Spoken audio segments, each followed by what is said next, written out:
गोवर्धन परिक्रमा का एक खास महत्व है। श्रीमद् भागवत में इस बात का जिक्र है कि भगवान कृष्ण ने ब्रजवासियों से गोवर्धन पर्वत की आराधना करने के लिए कहा था। ऐसा माना जाता है कि आज भी इस पर्वत में श्री कृष्ण घूमते हैं।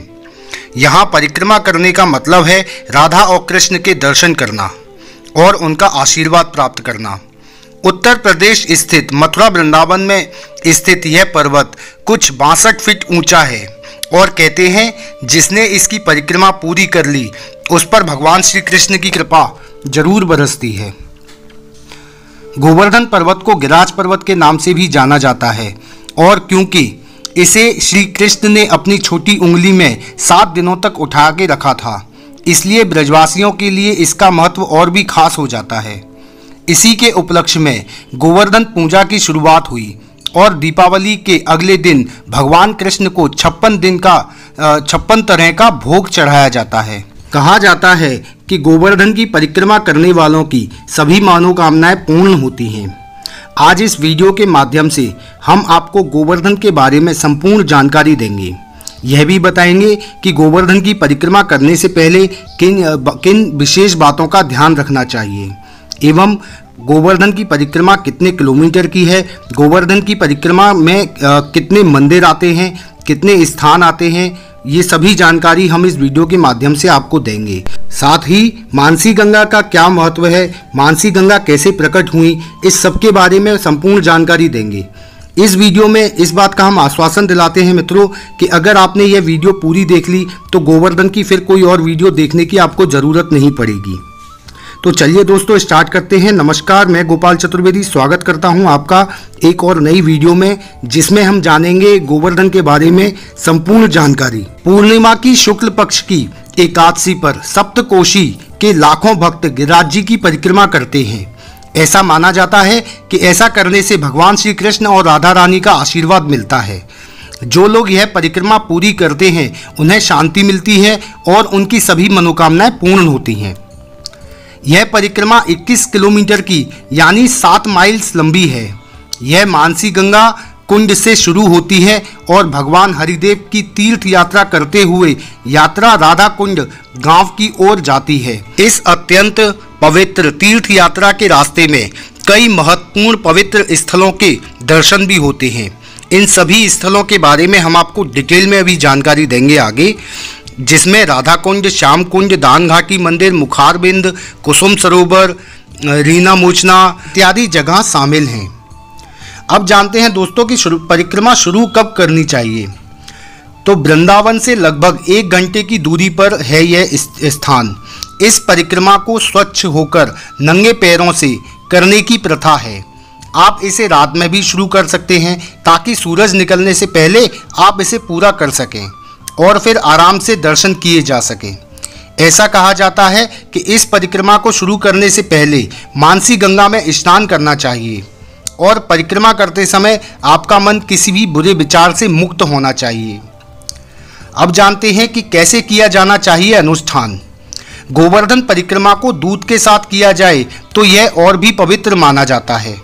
इसमें भक्त दूध वाले बर्तन या घड़े में एक छोटा सा छेद कर देते हैं। वहीं उनके दूसरे हाथ में एक दूसरे पॉट में अगरबत्ती होती है।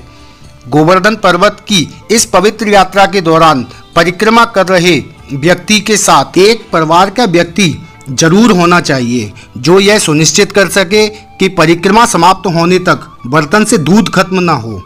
इस यात्रा में उसका काम पॉट को दूध से भरना होता है। यह परिक्रमा करने के लिए लोग दूर दूर से आते हैं और यह साल भर की भी जाती है। हालांकि शरद पूर्णिमा और गोवर्धन पूजा में इसे करने का खास महत्व है। मन की शांति और भगवान के आशीर्वाद के लिए आप भी एक बार यह परिक्रमा करके देख सकते हैं। गोवर्धन पर्वत राधा कृष्ण की पुरातन लीलाओं का साक्षात प्रमाण है। भक्ति की चकाचौंध हमेशा गुलजार रहने वाला परिक्रमा मार्ग रात में भी दिन होने का एहसास कराता है। तपती धूप, रात का घना अंधेरा और बारिश भी भक्तों के कदमों को नहीं रोक पाती। धार्मिक इतिहास का गुणगान करता पर्वत श्री कृष्ण का साक्षात स्वरूप माना गया है। पर्वतराज की नगरी के 3 प्रमुख मंदिर दान घाटी, मुकुट मुखारबिंद और जतिपुरा मुखारबिंद अद्वितीय सौंदर्य के साथ गिरिराज जी का यशोगान कर रहे हैं। अन्यौर के समीप गिरिराज शिलाओं की गोद में बने लुक लुक दाऊजी मंदिर पर रहस्यमयी दिव्य चिन्ह बने हैं जो कि राधा कृष्ण की उपस्थिति का एहसास करा रहे हैं। एक बार भक्ति के इस पर्वत के दर्शन करने आप जरूर आइए। बालपन में भगवान श्री कृष्ण ने गिरिराज जी महाराज को ब्रज का देवता बताते हुए इंद्र की पूजा छुड़वा दी। इससे देवों के राजा इंद्र ने कुपित होकर मेघमालाओं को ब्रज बहाने का आदेश दे दिया था।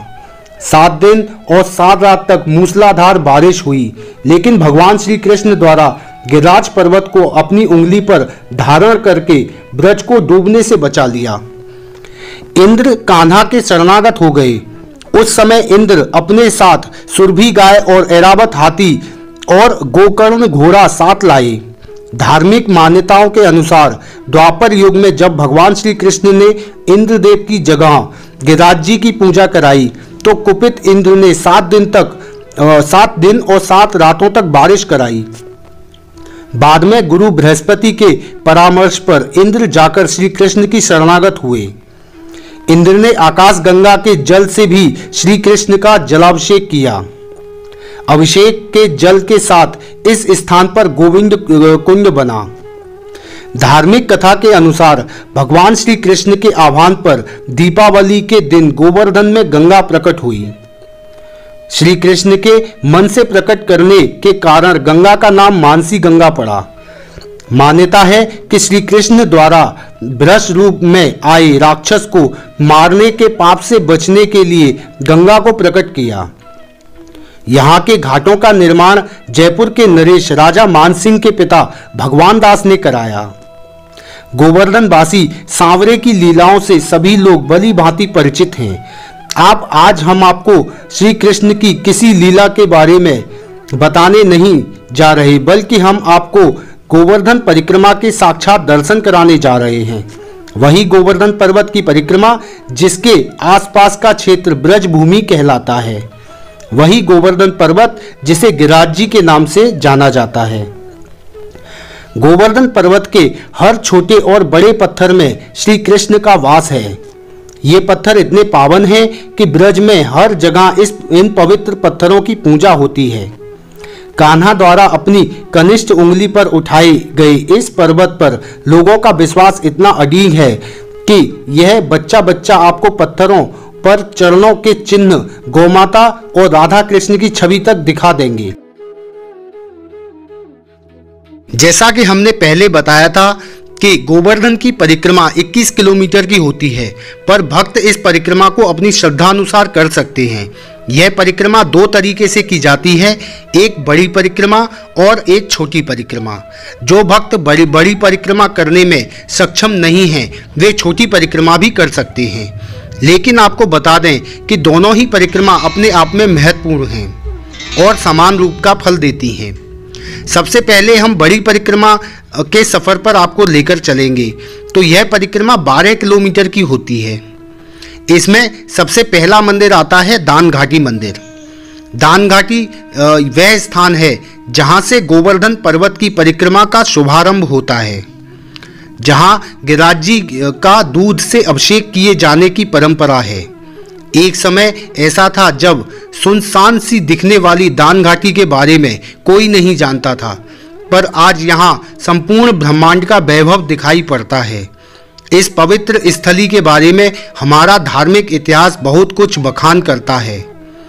कहते हैं इस जगह से होते हुए ब्रज की समस्त गोपियां राजा कंस को माखन कर चुकाने जाया करती थीं और यहीं पर माखन चोर कान्हा अपने ग्वाल वालों के संग माखन और दही का दान लिया करते थे। तो मित्रों, यह कान्हा का ही अटूट प्रेम था जिसने कान्हा को अपने भक्तों से दान मांगने पर विवश कर दिया था।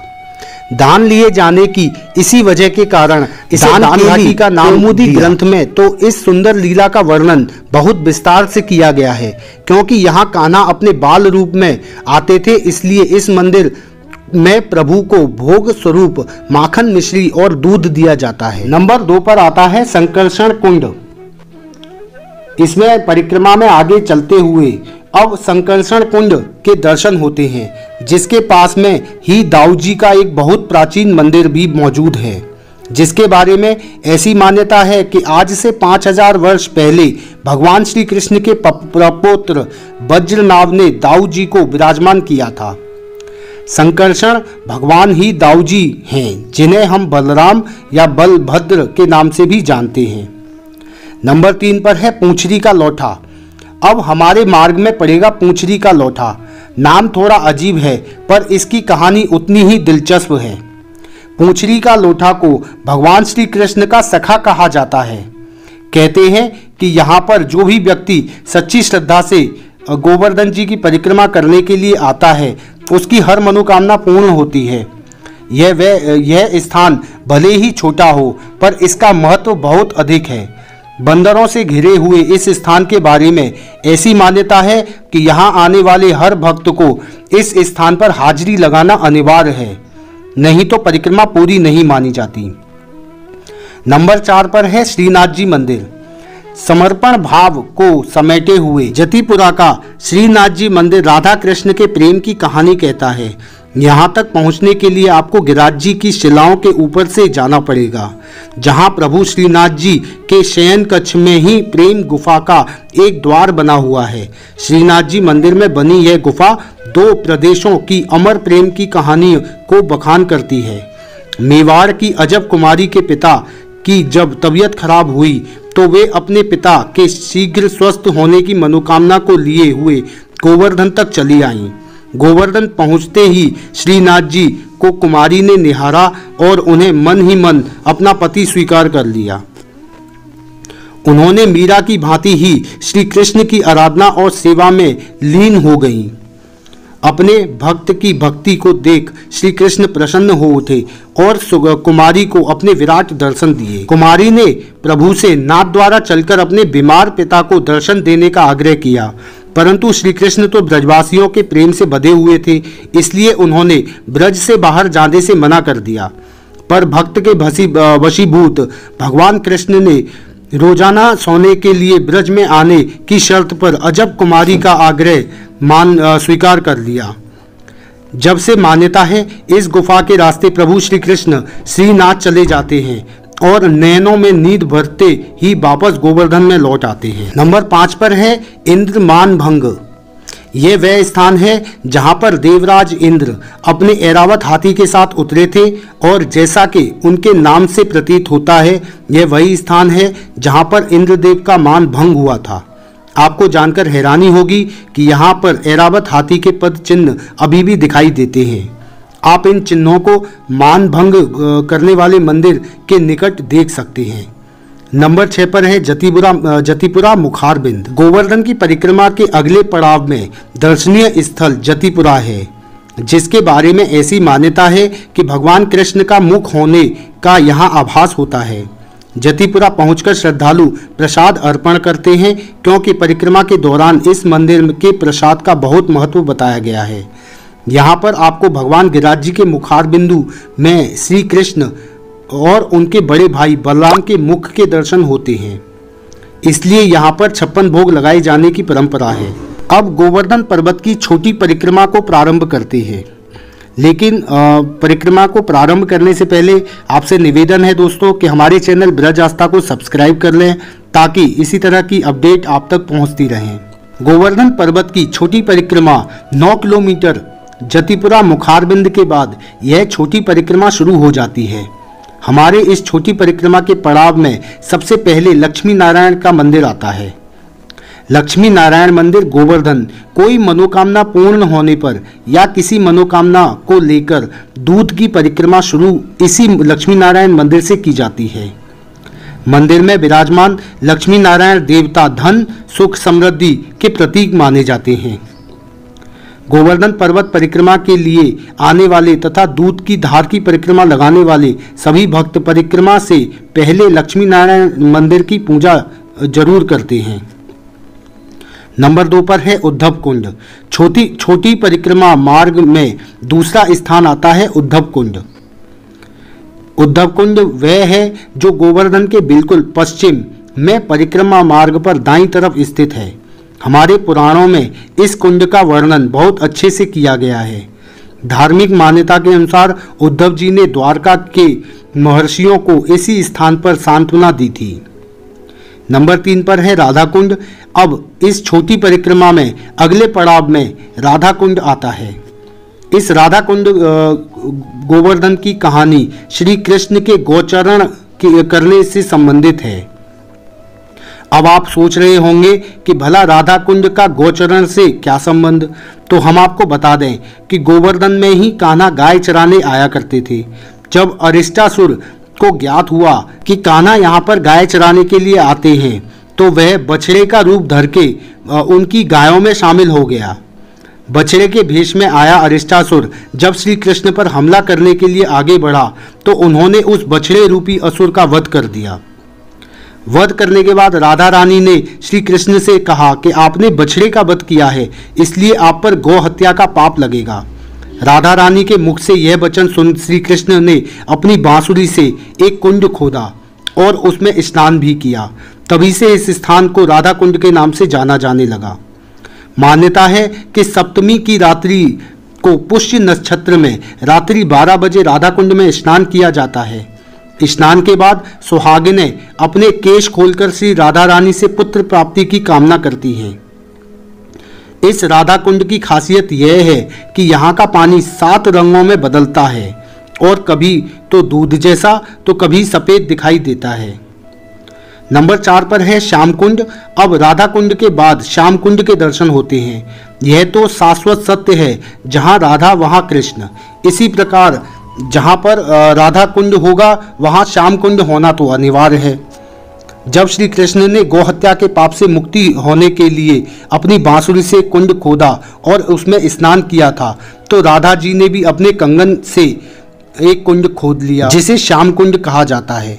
श्याम कुंड वही स्थान है जहां पर पांडव अपने अज्ञातवास के दौरान आए थे। नंबर 5 पर है कुसुम सरोवर। श्याम कुंड के बाद अब कुसुम सरोवर अगला पड़ाव है।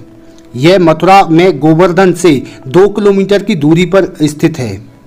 कुसुम सरोवर जो 450 फीट लंबा और 60 फीट गहरा है। कुसुम सरोवर की जुड़ी कई पौराणिक कहानियां हैं, जिसमें से एक कहानी श्री राधा कृष्ण से जुड़ी हुई है। कहते हैं कि भगवान कृष्ण छुप छुप कर राधा रानी से मिलने के लिए इसी स्थान पर आया करते थे। राधा रानी और उनकी सखियां श्री कृष्ण के लिए पुष्प चुराने के लिए कुसुम सरोवर ही जाया करती थीं। उनका सौंदर्य देखते नहीं बनता था। कुसुम सरोवर गोवर्धन के चारों ओर से सीढ़ियां बनी हुई हैं। इसका सौंदर्य ही लोगों को इस स्थान तक खींचकर लाता है। यहाँ के रहने वाले लोगों का मानना है कि इस सरोवर में पारस पत्थर और नागमणि हैं, जिस कारण इस सरोवर को रहस्यमयी कहा जाता है। नंबर 6 पर है कान वाले बाबा। छोटी परिक्रमा के रास्ते में पड़ने वाले कान वाले बाबा का मंदिर बहुत प्रसिद्ध है। मंदिर के चमत्कार के किस्से पूरे ब्रज में मशहूर हैं। इस मंदिर में स्थित गिरिराज जी के पत्थर रूपी स्वरूप में चमत्कारी कान हैं। परिक्रमा करते हुए भक्त इस मंदिर में आते हैं और गिरिराज जी महाराज के कान में अपनी मनोकामना मांगते हैं। नंबर 7 पर है मानसी गंगा मुखारबिंद। छोटी परिक्रमा की समाप्ति मानसी गंगा मुखारबिंद पर आकर होती है। मानसी गंगा गोवर्धन गांव के मध्य में स्थित है। परिक्रमा करने के दौरान मानसी गंगा दाईं ओर पड़ती है, जबकि पूंछड़ी का लोटा लौटते समय बाईं ओर पड़ता है। हमें इसके दर्शन होते हैं। गंगा के मानसी गंगा बनने की कहानी कुछ ऐसी है कि एक बार नंद बाबा, यशोदा मैया और सभी ब्रजवासी ने गंगा स्नान का मन बनाया और अपना सफ़र शुरू किया। चलते चलते जब सभी गोवर्धन तक पहुंच गए तो शाम हो चुकी थी। रात्रि व्यतीत करने के लिए नंद बाबा ने वहीं पर अपना विश्राम स्थान बनाने की सोची। जहां पर रात्रि गुजारते हुए श्री कृष्ण के मन में विचार आया कि ब्रजधाम में ही सभी तीर्थों का वास है, परंतु ब्रजवासी गण इसकी महान महिमा से अनजान हैं। श्री कृष्ण के मन में ऐसा विचार आते ही गंगा जी अपने मानसी रूप में गिरिराज जी की तलहटी में प्रकट हुई। सुबह जब ब्रजवासियों ने गिरिराज जी की तलहटी में गंगा जी को देखा तो सब हैरान रह गए। वो श्री कृष्ण से बोले कि ब्रज भूमि की सेवा के लिए तो तीनों लोकों के सभी तीर्थ आकर यहाँ विराजते हैं और आप सभी गंगा स्नान के लिए ब्रज को छोड़कर जा रहे हैं। यही कारण है कि यहाँ गंगा मैया स्वयं मानसी गंगा के रूप में धारण किए कार्तिक मास की अमावस्या तिथि को पधारी हैं। तो मित्रों, यहाँ पर छोटी परिक्रमा भी समाप्त हो जाती है मानसी गंगा में आचमन लेने के बाद या स्नान करने के बाद। अब बात करते हैं कि गोवर्धन परिक्रमा के नियम क्या हैं। तो गोवर्धन परिक्रमा करने के नियम भी आपको जान लेना बहुत जरूरी है। गोवर्धन की परिक्रमा शुरू करने से पहले सर्वप्रथम गोवर्धन पर्वत को प्रणाम करें और जिस स्थान से परिक्रमा शुरू की है वहीं पर उसे समाप्त करें। मान्यता है कि जो भी परिक्रमा आरंभ करना चाहते हैं उन्हें मानसी गंगा में स्नान अवश्य कर लेना चाहिए।